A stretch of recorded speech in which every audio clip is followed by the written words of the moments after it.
The opposing minimum radius turn.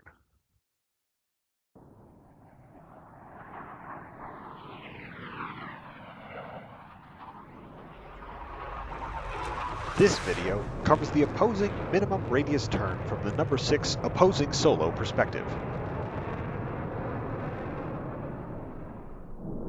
This maneuver is one of the most dangerous that the solo pilots will fly, and while it sounds like almost the same as the MRT that precedes it, the profile is completely different and requires careful formation flying and precision aerobatic maneuvering.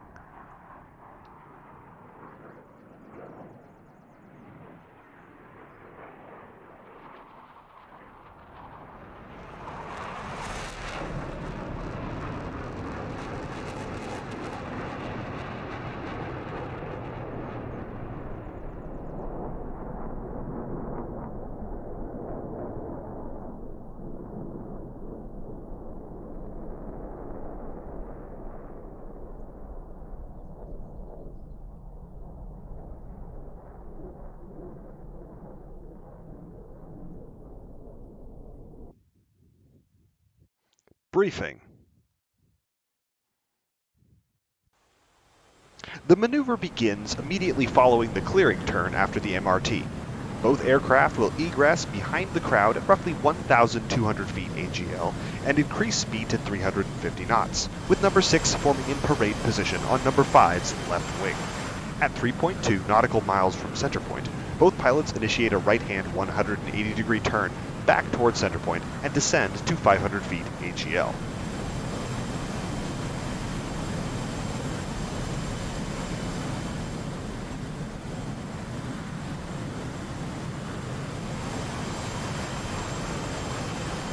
Number 6 moves up to the line abreast formation left of number 5.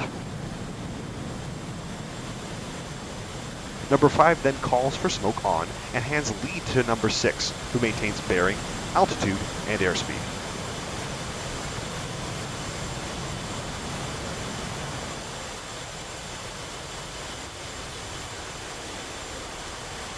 At the crowd line, smoke is extinguished, and number 5 drops aft and slightly below number 6 to set up the hit. At roughly 0.5 nautical miles past center point, number 5 calls the hit, and both pilots execute simultaneous and opposing 270-degree rolls to knife edge, resulting in a dramatic crossing nose to tail, which transitions into 270-degree level turns away from each other and returning back to center point.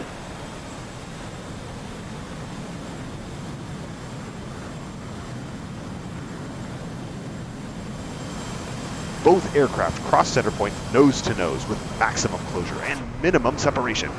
Once angled away from crowd, both pilots will pull 40 degrees into the vertical and execute 3.5 simultaneous aileron rolls ending inverted before clearing on opposite headings away from show center.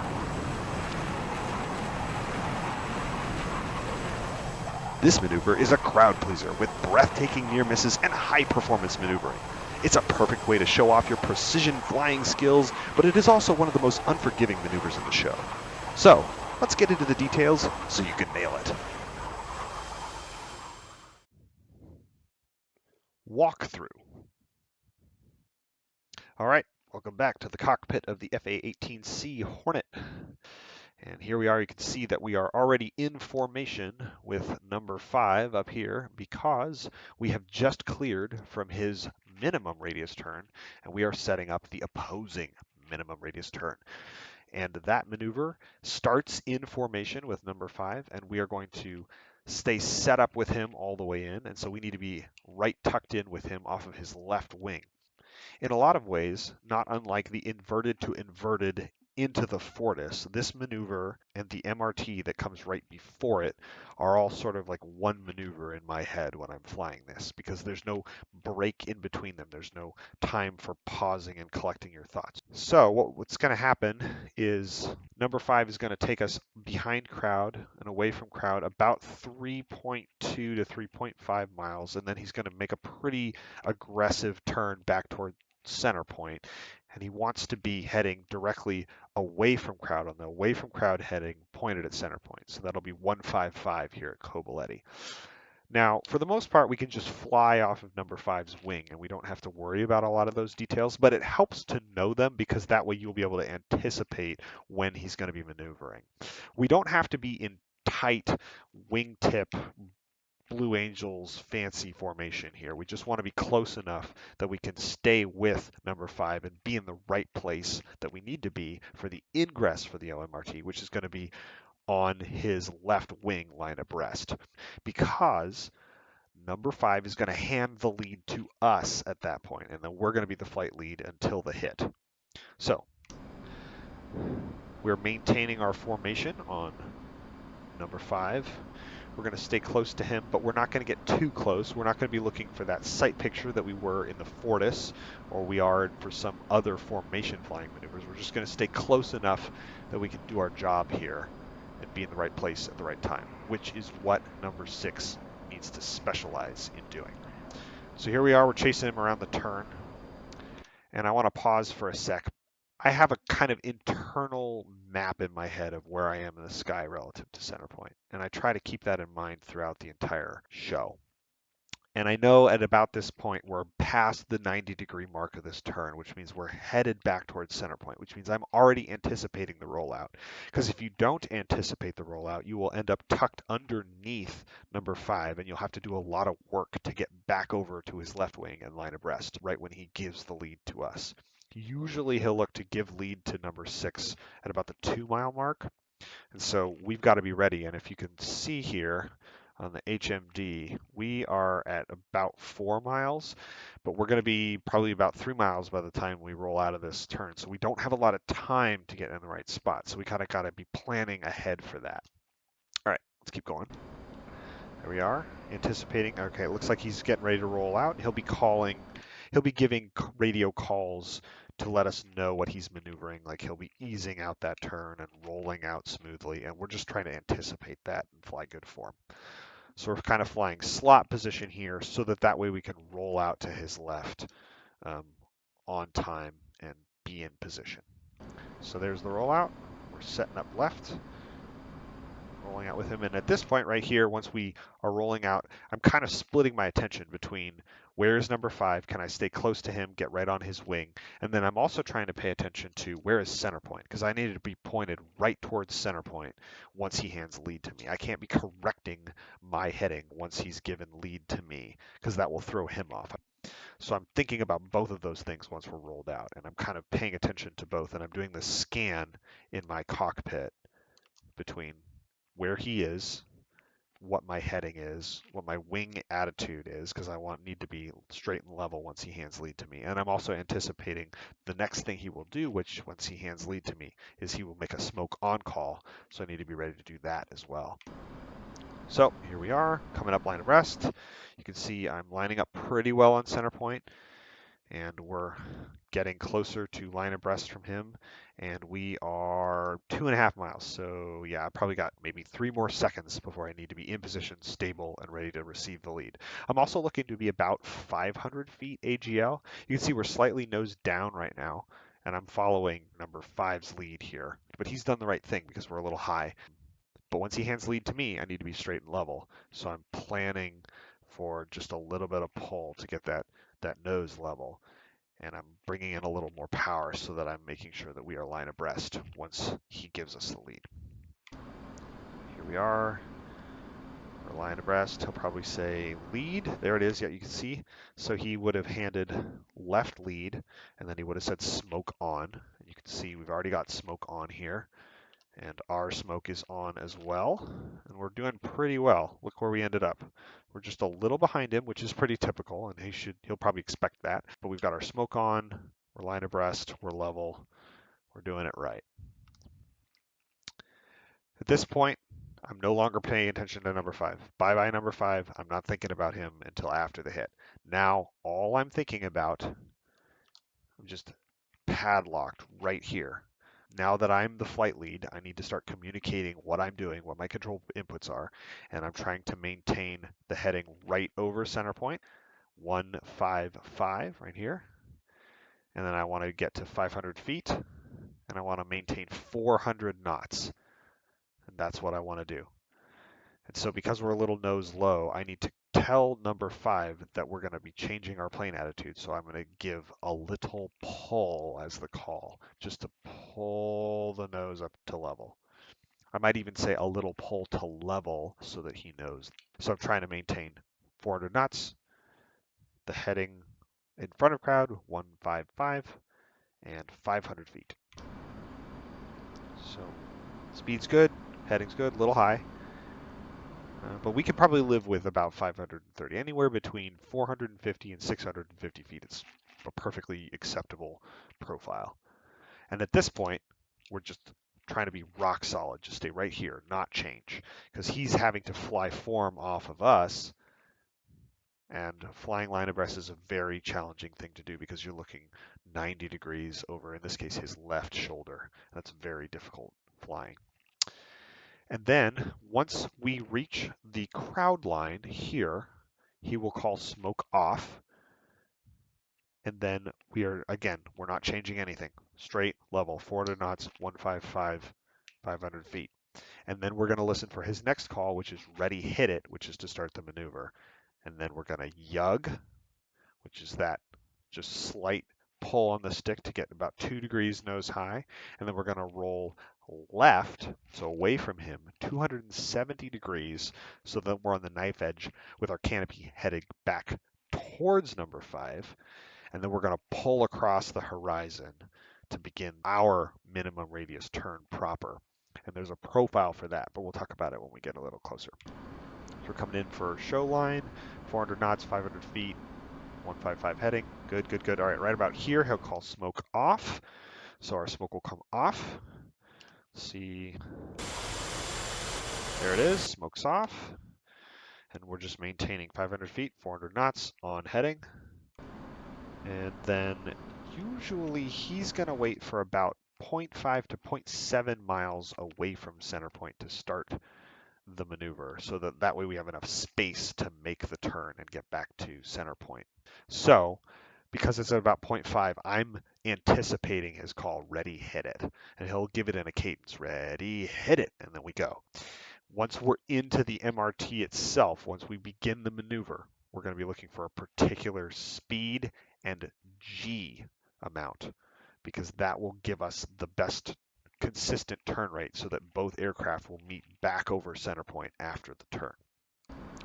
So ready, hit it. There it is. So we're rolling. We're pulling across the horizon. Now we're trying to maintain a level turn. I'm a little nose low, so I'm going to try and correct that. And the other thing I'm thinking about is this number. I need to get this down to 380 knots. And I need to get this number up to 4 Gs. And I want to maintain 4 Gs and 380 knots all the way around the turn.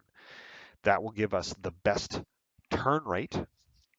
And it will also give us a consistent turn rate so that if both of us are flying 380 knots and 4 Gs, we will meet in the center point. So you want to get as close to those two things as you can. So pulling, pulling. All right, so here we are. We're basically on profile, 380 knots. I'm 4.8 Gs. Now, why am I 4.8 Gs? That's because I was going too fast and I had to bring in more pull to lose airspeed. But now that I'm down here at 378 knots, so I'm getting a little slow even, I'm going to be easing off the stick so that I maintain airspeed. And now I'm just managing the rest of this maneuver with your throttle. You're going to want to get that basically set, and then you're just managing those two things. Most of it's going to be with your stick. You get your throttle position where you want it to maintain that 380, and then if you get a little fast, you pull harder. If you get a little slow, you ease off, but you're trying to keep both numbers, and it'll require a little bit of coordination between your right and your left hands in order to make those numbers stay at 4 and 380. Now remember, we started the turn at 500 feet. We've lost about 20 feet, but that's not bad. So we're in a pretty good level turn at this point. So I'm also kind of got a clock in my head about where we are in the turn. You can do this with a heading tape, but there's a lot going on and you don't want to be thinking about those numbers. But you also have a kind of sense that, like, okay, I'm pointed back towards the crowd at this point. Once you get pointed basically 180 degrees from the direction you had been pointed before, that's when you want to be looking over your shoulder to find number 5 across the circle. There he is. You want to get sight of number 5. Once you get sight of number 5, maybe you're going to glance back in here to check your numbers, make sure you're on profile. But at that point, I'm just head out of the cockpit watching number 5 all the way in for the rest of the turn. Because, like in so many other maneuvers, it is my job to make the hit look good. Number 5 is going to try to fly as consistent a profile as possible. Hit that 380 4G all the way to center point. I need to fly off of him and put my jet in the right spot in the sky so that the hit looks good from the crowd. We want to make it look like the jets are passing through each other nose to nose on the knife edge right on center point. Because the crowd is on the ground and we're about 500 feet in the air, I need to be 20 to 30 feet below number 5 to make the hit look good. So we are head out of the cockpit for the rest of this maneuver. So there we are, number 5's across the circle, and we're just watching him as we come in. And one more thing, when we look across the circle, and once we see number 5 across the circle, we will call contact. He will do the same. He will be looking over his shoulder to find us and also call contact. This is for safety so that both pilots have established visual contact with the other pilot because we're about to fly basically right at each other. Once he calls contact, he's back into the cockpit looking at his numbers. We maintain sight on him, and then it's our job to make sure that we're not on a conflicting flight path. And once we call contact, he knows that we've seen him and we're just flying off of him. He will also, at that point, call where he thinks he's going to cross the center point, center line, whether it's going to be closer to crowd, so he'll say inboard, or further away from crowd, meaning it's a tighter circle, and he'll say outboard. Or if he thinks he's going to be able to hit it right over center point, he'll call center point. And that gives us an idea if we need to give him a little more room or if we need to pull a little harder into him. I think on this pass he called center point, so we're feeling pretty good. We can note, though, that it looks like we're a little bit higher than him relative to the horizon, so we may need to descend a little bit in order to make sure that we're just a little lower than him to make sure that hit looks good. As we're watching him in, we're just going to pull him into the HUD. Like you can see there, I adjusted a little bit to the right because I could tell I'm a little high. We're looking down at him, so I need to get low in order to make the hit look good. But we can also tell that if center point is down here and we're out or inboard rather of center point, that means we've got room and I need to just be pulling into him. So at this point, I've got some pretty good backstick to pull and get right on top of him. And I can just pull right into him because I can see him. I'm watching him the whole way. So I know that I'm not going to hit him and I can get as close as I dare, essentially, right on the hit. There he goes. We can kind of check how our hit looked. It's pretty good. You can tell from crowd. You can kind of tell by the smoke trails that it was a pretty good hit. Might have been a little high. And on this track, my replay, it looks like we were a little bit to the left of center point, but still not too bad. And then once we cross center point, we're no longer looking at number 5 because that would break our neck. We're back in the cockpit. We're looking at our instruments again. We're going to look to roll out on the 30 degrees away from crowd clearing angle, which in this case is about 104. And then we're going to do a modified clear. The standard clear, if you remember, is to pull 30 degrees away from crowd, pull 20 degrees nose up, and then go inverted knife edge clear. In this case, we're going to go 30 degrees away from crowd. Then number 5 will call pull to some amount of degrees nose high. And he decides. It'll usually be determined by atmospheric conditions and timing with the diamond. Standard is 40 degrees, but if we need to make up some time, or if the clouds are low, it might be 20 degrees, it might be 30. We, as number 6, are just listening for what he tells us. He'll say pull to 40 degrees, we'll pull all the way to 40, and then we're going to do 3.5 rolls so that we end up inverted after all those rolls are completed. We will call clear, and then we will roll to the knife edge away from him, away from center line, just like we do in a standard clear, and then we'll clear wings level and then pull away to the crowd left heading after that, like a standard clear. So he'll call roll, pull to 40 degrees. We're on the right heading here. I'm a little bit inboard, but that's still pretty close, not bad. And we're looking for 40 degrees. We'll need a little bit of forward stick, a little push to neutralize it, so right on 40 degrees. And then at that point, in order to get a clean roll without too much wobble in it, you want to try and neutralize the stick as much as possible, because you've just been maneuvering and pulling on it in different ways. So you'll naturally have a little bit of extra pull or push or something in the stick, which will make that roll wobble. So you have to think very intentionally and be very aware of your body. Where is the stick located? Can I neutralize it completely before we start these rolls? See how I did. Little nose high, not too bad, little wobble. 3 and 4. I count to 4 because 3.5 is a weird number to count for. We will call clear once we're inverted, and then we will listen for number 5's radio call standby roll. We will roll left 270 to the knife edge, call clear again, and then he'll call standby roll, and then we will clear crowd left to set up the next maneuver. Also, notice real quickly that I am now pointed a little bit inboard from a pure crowd left heading. Crowd left heading is 065, if you'll remember, and I'm pointed 055. And I'm also pointed 15 degrees nose down.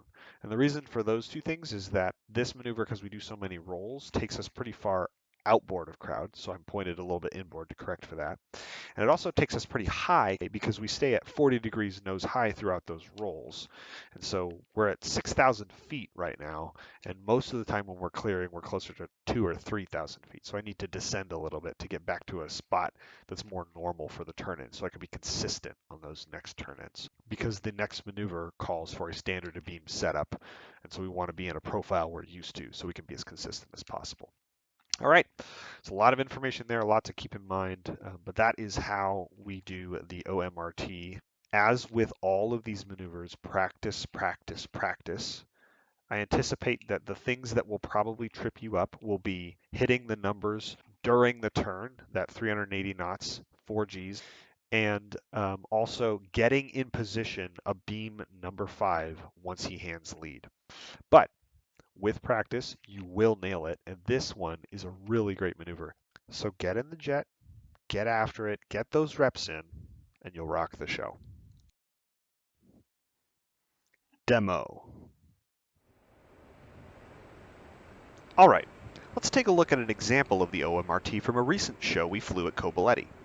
Pay close attention to how I position my aircraft during the rollout so that I'm line abreast once Chariot hands me the lead, and watch how I use throttle and stick back pressure to maintain 380 knots and 4 Gs in the turn until I establish contact with Chariot to set up the hit. Let's take a look. Coming right, adding a little power comes the pull.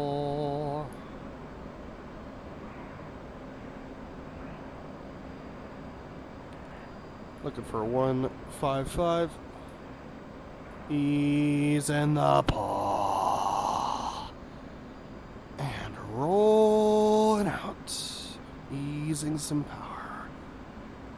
A little pull. We're going to be a little left. Smoke on left lead. A little low. Easing a little more power. Power set.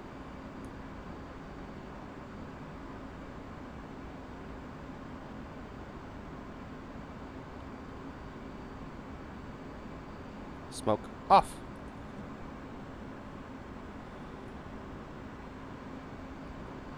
Ready, hit it.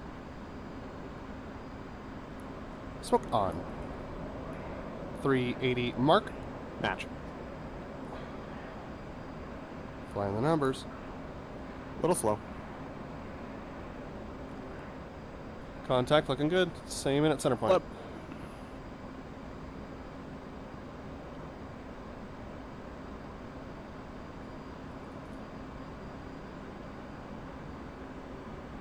Merge. Stand by, roll. Pull to 40. Stand by, roll.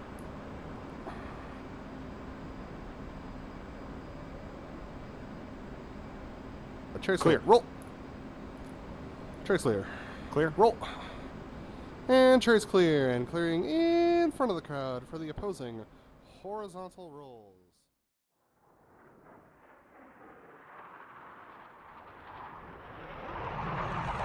And that's how the Legacy Blue Solos perform the opposing minimum radius turn.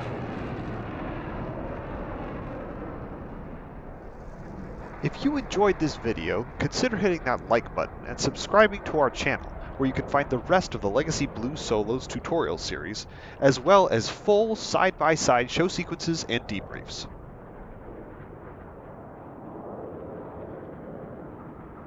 Thanks for watching, and we'll see you on the flight line.